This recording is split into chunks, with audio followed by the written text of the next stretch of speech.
Nice to see the sunshine.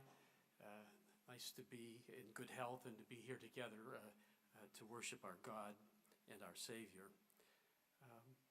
Wanted to thank Jessica for that beautiful piece of music, and to commend Lori for her ministry there at a public high school, Bible study classes. That's really wonderful, and I'm sure it's being done in the right way, and all of the legal standards are being cared for, but she certainly deserves our continued prayers and support for that fine ministry. So thank you so much, Jack, for the invitation to be with you this morning. Jackie and I, my wife, are delighted to be here. She was my transportation this morning. We made it in good time, didn't violate the speed laws of the state of Maryland, and we are both very happy to be with you and to worship with you this morning. My message this morning is twofold. First, a foundational principle of God's kingdom is the freedom of choice, to choose to worship God or to choose not to worship God. It's a freedom that is given to us by God, the Creator, and it's a freedom that we ought to embrace and ought to protect. The second point that I would suggest is within my message is how your church and what it does to protect and to preserve that freedom of choice from governmental interference. I worked for the Seventh-day Adventist Church for a number of years. I am an attorney, and I know firsthand how the church has been able to use the legal system of this country to advocate and to protect rights that are guaranteed to each of you as citizens of this country. And that guarantee has allowed our church, the Seventh-day Adventist Church, to grow and to progress and to be a worldwide mission and to carry out the good news of the gospel and of Christ's soon return, not just to the state of Maryland, and not just to the United States of America, but throughout the world. And that is the blessing that we've received from God, and it's a reflection on the freedom of religion which we enjoy in this country. And when I speak of religious freedom, I primarily am speaking of the freedom to worship God according to the dictates of your conscience and to be free from governmental interference in that right and in that freedom. So we'll return to that theme later on in my message, but I'd like to begin and take us back a number of centuries, if you will. According to scholars, the book of Joshua was written in 1400 BC. So if we take 2,000 years since the death of Christ and add 1400 to it, we're going to receive a message from the Bible that's been there for some 3,400 years. So Joshua was I would describe him as a military man, a tough Jewish man. He lived to be 110 years old. And you'll remember the story that when Moses was leading the children of Israel, and they sent a group of spies to go up into the land of Canaan and to get some military feedback as to whether or not the children of Israel, recently saved and spared from the country of Egypt, whether they were prepared and ready to take on those people who lived in Canaan, to move them out, and to claim the promise of a new land that God had given to them. The spies went up into the land of Canaan, and unfortunately they came back with bad news. There's giants in the land. They're a military people. We can't nearly fight them on our own. And of course, that was the flaw. That was the point that they forgot, that they were not asked to fight them on their own, but God was willing to take the battle on for them. Two men, Caleb and Joshua, said, "No, we can take this land, and with the blessings of God, we can win victory after victory." Well, the children of Israel decided not to go up into the land of Canaan, and God allowed them to wander 40 more years in the wilderness. And now we have the story of Joshua, a mighty man of God, a victorious military leader. We know that Moses took the children of Israel once again back to the borders of the land of Canaan. And then Moses went up to that lonely mountain, Mount Nebo, and passed away, and he was buried there on that mountain. The leadership responsibilities fell upon the shoulders of Joshua. And Joshua, now the leader of the children of Israel, fearlessly moved into that promised land. They crossed the river. They took on the city of Jericho. They saw its walls fall. And time and again, as they expanded into that new and promised land, they were forced and guided by God to successfully challenge those residents who live there in the land of Canaan. Joshua is now getting older. He's still tough, I'm sure, still wiry, still ready to carry a weapon with the best of them. But he knows that his time is short. And so he calls the children of Israel together, calls them together near a city called Shechem. And Shechem is an interesting city in the Old Testament. You might want to look at it sometime and see how rich it was in the history of Jacob and the Jewish people. So Joshua called the children of Israel together to say goodbye and to confirm their devotion to the God of Abraham, the God that has brought them safely and successfully into this new land. And so he called them together near Shechem. We have reason to believe that the temple that they had built and had guided them through the wilderness was brought to Shechem as well and set up so that the impressive tabernacle could be seen by all of the people, and they could renew their vows to God. And as Joshua begins to speak, he starts from the very beginning and reminds them of the rich history of the Jewish people. He tells them of Abraham, who received a call from God. Why Abraham? We don't know exactly why, but God was impressed by the character of this man, and he touched that man and called him out of the Ur of the Chaldees. And then he spoke, Joshua did, of the son Isaac, and then of Jacob, and then of the Jewish people's experience in the land of Egypt. And then he began to recite the miraculous ways in which God had helped these people.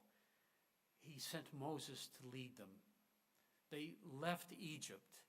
They crossed the Red Sea in fear of the approaching Egyptian military power.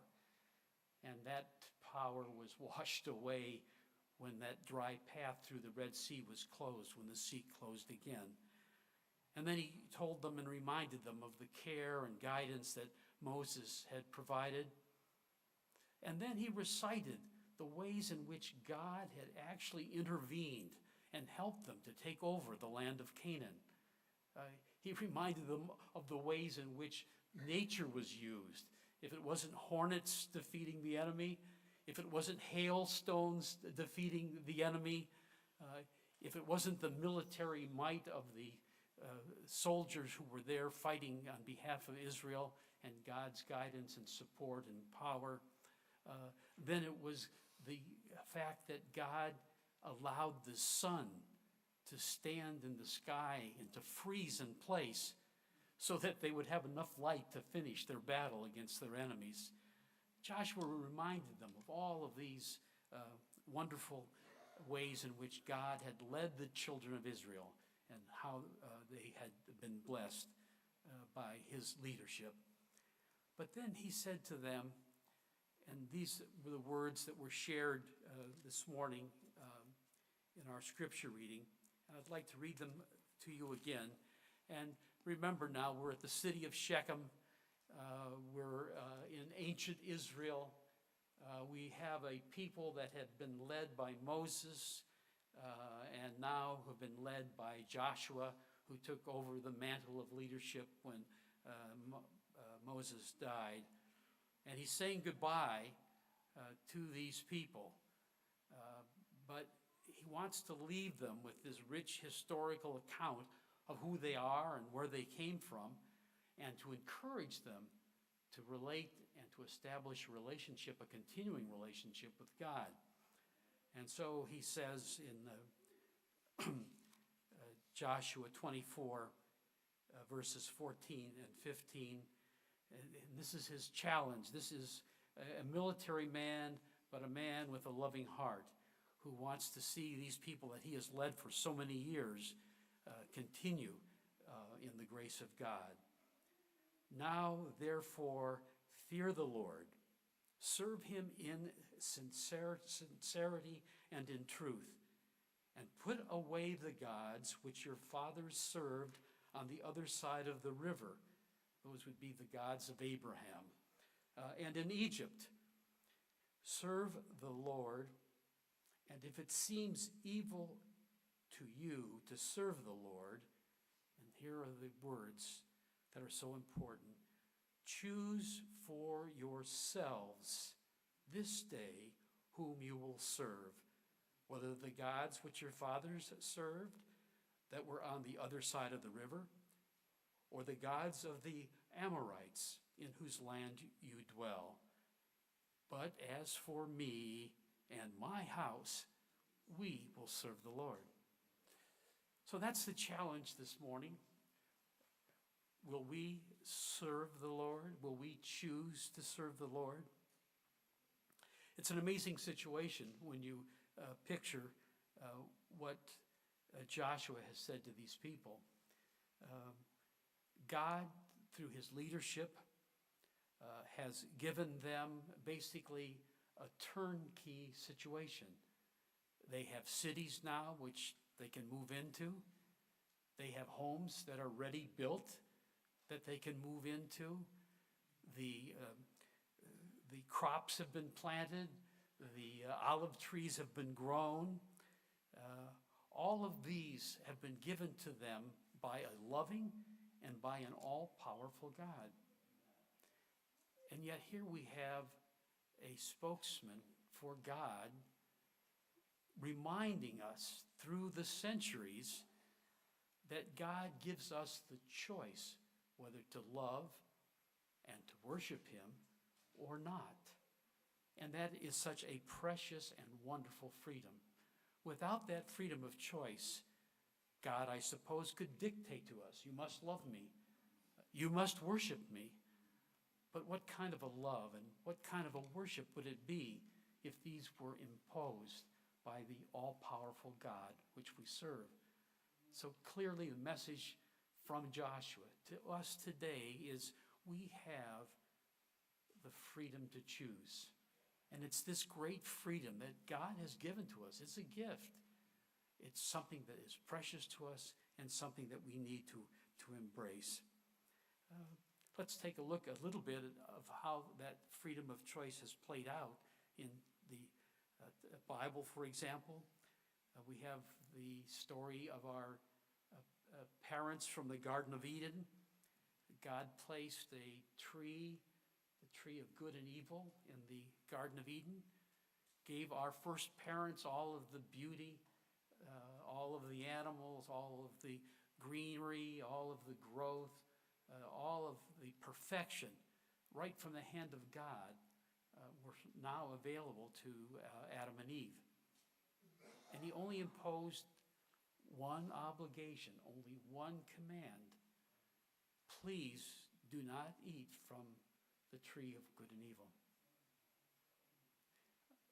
They had the choice whether to obey God's command or to disobey.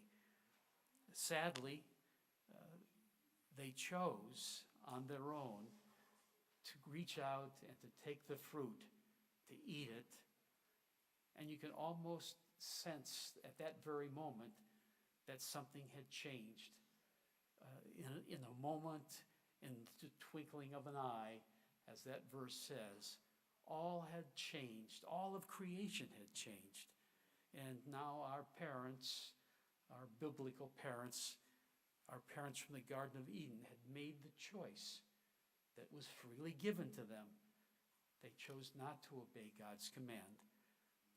And as a consequence, we are here today praying for each other, supporting each other, trying to protect each other from the sin-filled world which surrounds us, all because of a choice. Choices come up in our own lives as well. Think of your children when they were small. Perhaps you remember them when they were sitting there in their high chair and the strained peas were being fed to them. And you remember the airplane approach where the spoon is flying into that baby's mouth. And all was well. Until one day, that child decided it no longer liked strained peas. And we have pictures of our own son where there were more strained peas on his hair and in his high chair than were in his mouth. Those children grow up, and sometimes they make choices that we can't understand. I know there have been opportunities when I wish that my own children would have said to me, "Dad, what should I do?" And I think I gladly would have given them some counsel and some recommendation. But you know, life is like that. It's important that our children learn to make the right choices. And sometimes they, by making the wrong choices, learn a lesson. The power of choice for our young people can also present some difficult times. Many of us who have had children grow up make choices regarding their religious beliefs and practices that are sometimes hard for us to understand. We take the children to Sabbath school. We send them to church school. We encourage them to go to Adventist colleges. But when they get on their own, they make their own choices. Now, we don't understand them always, but again, that is what a choice is about. The ability, the God-given ability, to make choices for the good or for bad.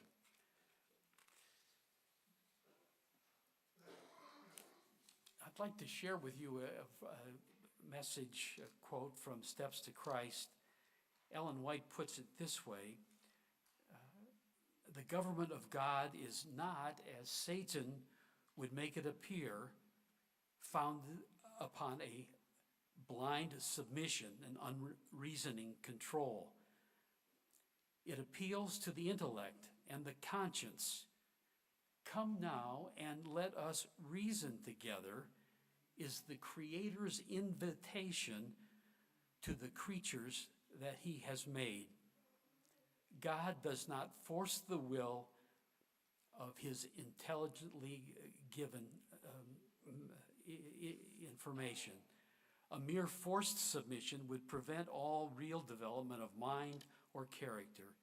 It would make man a mere automaton.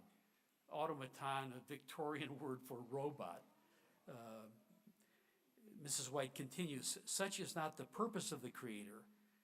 He desires that man, the crowning work of his creative power, shall reach the highest possible development.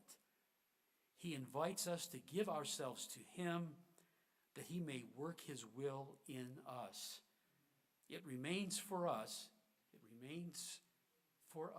to choose whether we will be set free from the bondage of sin to share the glorious liberty of the sons of God. Steps of Christ, page 44. Certainly a beautiful review of God's character, God's willingness to give to us, his children, the power to choose, the power of choice. We as Adventists certainly have embraced in our fundamental beliefs that man and women were made in the image of God with individuality, the power and freedom to think and to do. Now, as a church, we've adopted and embraced that fundamental belief. Inherent in that belief is that we do have the right to choose. We have the right to choose for good or for bad. A choice that's been given to us by God. Our church is particularly concerned when it sees the government interfering with the ability of Christians and other faith groups to worship God and to follow the dictates of their conscience and to make those choices for or against God. And the way the church has done that in many ways is based upon the founding document of the United States. A slight diversion to a bit of history. The United States Constitution is the Constitution that protects all of our rights. And the Constitution itself was drafted in the year 1787. Not quite as far back as Joshua, but nevertheless in 1787. And the delegates that came from all of the states that met in Philadelphia spent a long, hot summer hammering out the document that was to be known as the Constitution. Once that document was approved by that group of men in Independence Hall, Philadelphia, they then had to take that document to each of the states and get approval from the states. And they had to have a certain number of states approve, or otherwise the Constitution would not be adopted. Now, some people during the Constitutional Convention wanted to adopt amendments right there. They wanted a list of rights that would be protected. And they felt that we're creating this new, stronger central government. We better make sure that that strong central government won't interfere with what we do in our states. The delegates in Philadelphia didn't think that was necessary. But they found out when they tried to sell the document, when they went state to state, that a number of the larger states, states that had great influence, states that they needed to show support for that document, wanted protections, wanted safeguards, wanted to make sure that that new Constitution would not interfere with rights that they felt should be protected. James Madison, called the father of the Constitution, he didn't think that those rights were necessary. He felt that the government was a government of limited powers. I wonder what James Madison would think today if he looked at our government, talk about limited powers.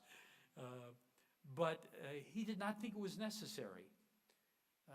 But he was persuaded that in order to secure the support of the states to adopt the Constitution, that additional protections were necessary. So The delegates to the Constitution promised the states, if you adopt this document, at our first opportunity, we will propose amendments which we think will address the concerns that you have about the limited form of government and the protection of rights. With that understanding, the large states got in line. Virginia, Pennsylvania, Massachusetts, Maryland wasn't quite a large state at that time, but they all adopted and voted to adopt the Constitution.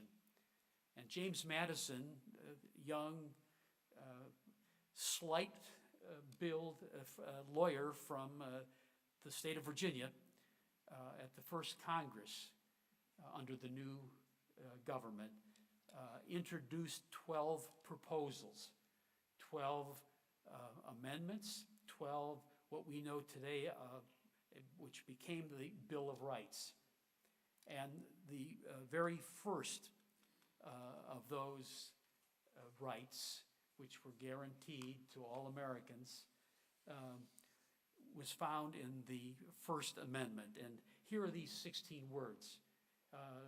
Hear them well. You have been blessed by them. And your church has used them effectively in ways which I will describe in a few moments. But the First Amendment reads that, and there are only 16 words here that are relevant to our visit this morning. Congress shall make no law respecting an establishment of religion or prohibiting the free exercise thereof. 6 words known as the religion clauses of the First Amendment, containing the free exercise right, the right to come here on Sabbath mornings and to worship God according to the dictates of our conscience, and the establishment clause, saying that the government, our government, your government, has no right to impose an established faith upon you that you must obey and follow. You are free to choose. And again, a blessing, we believe, from God, giving the United States that kind of protection. I have good friends, historians, lawyers, who will tell you that they believe that here was the hand of God working in history, seeing that these Bill of Rights were adopted and that this particular clause and the particular language that we've just read became part of the national law of the United States. So let's see how those rights may have played out, guaranteed by the First Amendment, guaranteed by the Free Exercise Clause. And the way your church has worked to use that law in an effective way. I'd like to tell you the story of Todd Sturgill. Todd Sturgill was a man that worked for UPS, United Parcel Service. He was a member of the Seventh-day Adventist Church, and he sought to get his Sabbaths off. He did not want to work between the hours of sundown Friday or sundown Saturday. He claimed that there was protections in the law that allowed him to have his religious beliefs accommodated, and that his employer, UPS, had to give him some time off for his Sabbaths. Should not come as much of a surprise that UPS didn't think much of that law and said, no thank you, we're not going to give you your Sabbaths off. In time, he lost his job, he was fired. And he brought this sad tale to the attention of the church, your church. And your church knew that there was a law that said that an employer must reasonably accommodate a person's religious beliefs in the workplace unless to do so would work an undue hardship on the company or on the business. We don't like that unless language, but it's a reality of fact. And so the church hired a lawyer in the state of Arkansas who brought this case to a jury. Judges usually dismiss these kind of cases, but this judge in Arkansas did not dismiss the case, allowed it to go to the jury. The jury, and one of the grounds, by the way, that the judge was asked to get rid of the case was that this was a violation of the Establishment Clause, that by favoring Adventists in the workplace, this law that I shared with you about you must accommodate, that law was an establishment of religion and thus was in violation of the First Amendment. Judge dismissed that argument, let the case go to the jury, and the jury came back and found for Todd Sturgill. They found for him in an amazing way, and all as permitted by the law that the case was brought under. They ordered his reinstatement. He was out of work for maybe upwards of a year and a half. He was awarded back pay. He was awarded compensatory damages. He was awarded punitive damages. And he was even awarded legal fees. All permitted by the law, all that were asked for by the attorney that your church hired to protect this man's interests in the state of Arkansas. And that story of Sabbath accommodation plays out again and again across this country. The local conferences often write letters to employers and encourage and recite to the employer what the law is, and encourage the employer to accommodate the Sabbath beliefs of church members who happen to be in a situation where there is a conflict between their beliefs and their Sabbaths and their employment obligations. One other, and again, it's an example of your church using church funds to advocate on behalf of church members and maintaining a right to choose, so that the right to choose is available and that it is meaningful. I thank you for your support of programs like that. The other, and because I was personally involved, interesting case that I'd like to share with you this morning involves the case of Hobby, lady's name, versus Florida. And Hobby was a convert to Adventism, okay? She worked in a jewelry store in Florida. She's new, she's innocent, now I'm a Seventh-day Adventist, I'm happy. And by the way, employer, I need to be off on Friday nights through Saturday nights. Once again, the lawyer didn't share her joy or her enthusiasm, and here was the convert being fired, being punished, if you will, because she accepted the Lord Jesus Christ and the gospel story as told by the Adventist Church. The case came to the General Conference. We were told about it and asked if we might help. We were able to do so. We asked the Supreme Court of the United States to hear the case. And what was unique about this case is that, first of all, she was a convert. Secondly, there was a law in place in Florida that denied her unemployment compensation because they said she quit rather than she was fired, the way they interpreted the law. And so here the issue was, can the state of Florida deny a public benefit that's available to everyone because that person's religion forced them to resign or was the result of them being fired from a position. And the state of Florida said, look, she was a convert. She's not entitled to unemployment compensation. We have washed our hands of it. Well, the case was appealed to a lower court in Florida.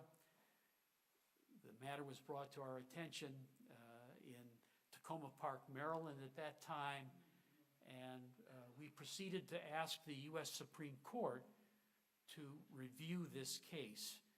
And there were legal issues involved that warranted a review by the Supreme Court, and they were willing to and accepted the case for review. The Supreme Court, as you know, has discretionary jurisdiction. They don't have to take every case, but and they get at that time they were getting upwards of 5,000 petitions for review a term. So the fact that they took our case, you know, one of 5,000, once again suggests the hand of God and a blessing from God to obtain this kind of review. The case was taken. The attorneys in the General Counsel's office of the General Conference wrote briefs, worked hard at preparing arguments that they thought might or might not be persuasive. And then finally the day came when we went downtown to Washington, D.C., filed into the U.S. Supreme Court building. It's a beautiful building. If any of you have seen it, if you haven't seen it and you're in Washington sometime, be sure to check it out.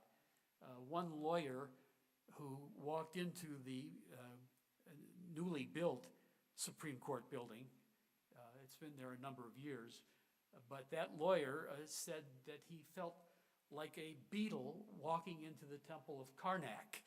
So it's grandiose, it's beautiful, it's fitting for the law, which is supposed to be so important. We are all equal before the law, and the law, not unlike religion, has its temples, and certainly the Supreme Court building is that.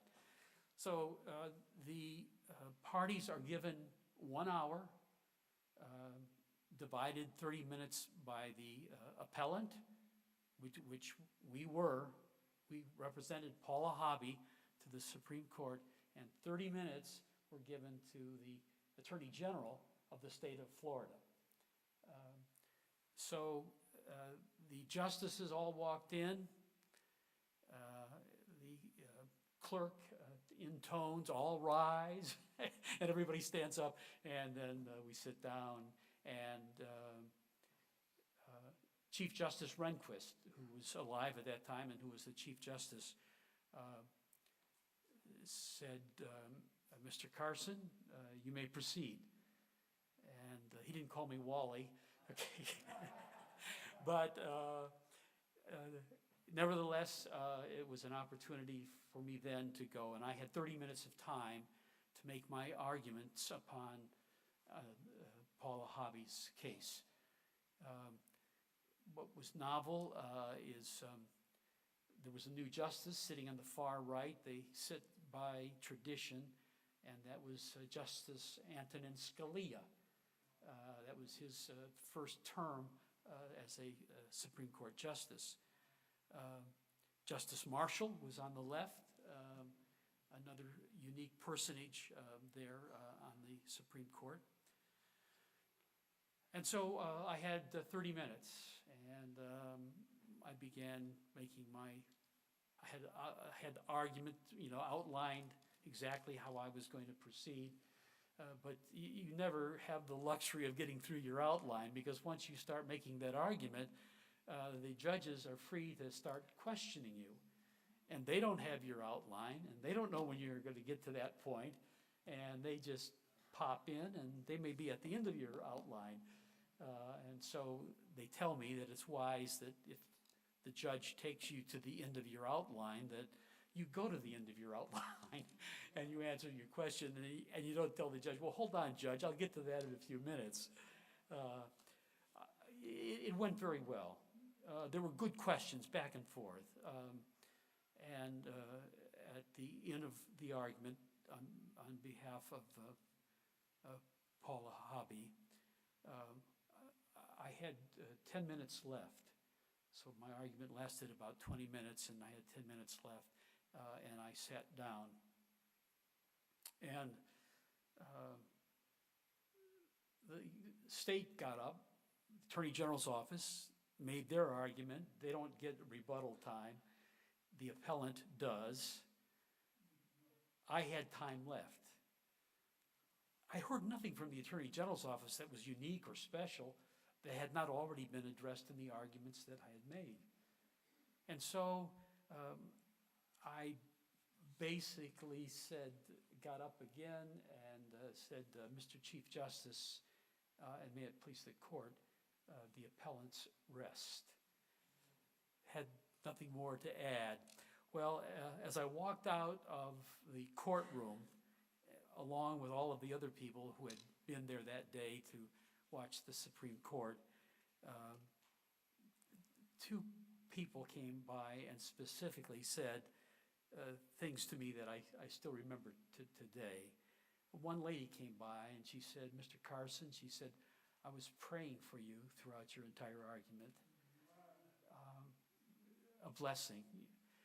The other person said, the wisest thing you did today was to close and not use any rebuttal time. So I was reminded the words of Luke 12, verses 11 and 12. Now when they bring you to the synagogues and magistrates and authorities, do not worry about how or what you should answer or what you should say, for the Holy Spirit will teach you in that very hour what you ought to say. And I say amen to that too, because I certainly felt that God was with me, and you probably wondered how the case came out. Several months later, I was in Paducah, Kentucky. We were doing depositions in a Title VII case, the case just like the one I described at the beginning of the summary of cases. And I walked early in the morning to the law office where we were having depositions, and the receptionist said, "Are you Mr. Carson?" And I said, "Yes, I am." And she said, "Please call your office immediately." Oh boy, I figured my son had fallen out of a tree. Something had happened to my wife. I needed to, so it's on the Ohio River, I believe, Paducah, Kentucky, and called my office, and my secretary, Mary White, she said, "Wally?" I said, "Yeah." She said, "Are you sitting down?" And I said, "I can be." She said, "We just got a call from the Supreme Court, and the clerk's office wanted to alert our office, you, that the Supreme Court was issuing a ruling today in the Hobby versus Florida case, and that the court has ruled in Paula Hobby's favor by a vote of 8-1. So at that time, I told Mary that I thought that I could walk across the Ohio River. So it was a blessing of God, and again, not anything that I did in particular, but just something that God allowed me to be part of. And an activity, an event, a meaningful engagement in the law and in the courts of this land on behalf of Seventh-day Adventists, and made possible by the support that you give to this church. And in turn, we try to protect that much more your God-given right to choose to make that choice for him, to serve him or not. I believe my time is fast approaching, so when I must conclude. So what I would like to say is that your church is also active in filing what we call friend of the court briefs, where we may not appear ourselves or on behalf of members, but we will join other groups and have a brief written by a scholar, a legal scholar, and filed in a case at the Supreme Court level, making arguments that we believe in, and try to convince the court and let the court know that there are other views, other points, other legal issues that it ought to consider before it decides a case. And so we do that quite regularly. And again, we would thank you for your support. You probably scratch your head and said, well, you know, why would you be filing a brief where there are a bunch of Baptists listed, and a bunch of Catholics listed, and a bunch of Presbyterians listed, a bunch of Methodists listed, a bunch of Muslims mentioned? Well, and I think this quote from clergyman Martin Niemöller, who was an opponent of Adolf Hitler, kind of sums up why it's important that we be involved with other churches and other groups and other organizations, as we all advocate for the free exercise of religion, as we all advocate that there not be an established national church, and as we all advocate for that freedom of choice to be able to exercise it according to our conscience. Niemöller said this: first they came for the communists, and I didn't speak up because I wasn't a communist. Then they came for the Jews, and I didn't speak up because I wasn't a Jew. Then they came for the trade unionists, and I didn't speak up because I wasn't a trade unionist. Then they came for the Catholics, and I didn't speak up because I was a Protestant. Then they came for me. And by then, no one was left to speak up. Lesson there is so obvious.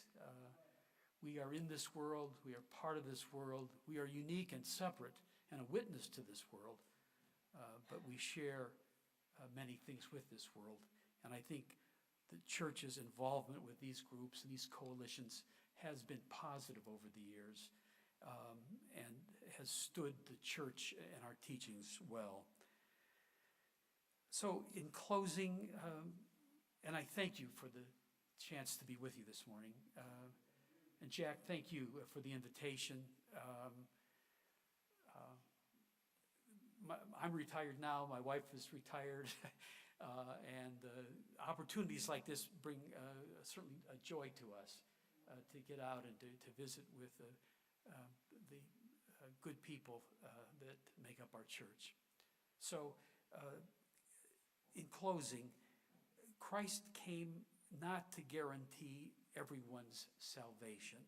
Indeed, that would be impossible, for some will choose not to be saved. Yet Christ did come to guarantee our freedom to choose. And it so happens that the very same freedom that allows one person to choose against God serves to allow others to love and serve and worship God. Our freedom to choose is God's most gracious gift, for it means that we are free to be loved, to be forgiven, and to be saved, and free to go to heaven with Christ at his second coming. Thank you again, and blessings to you.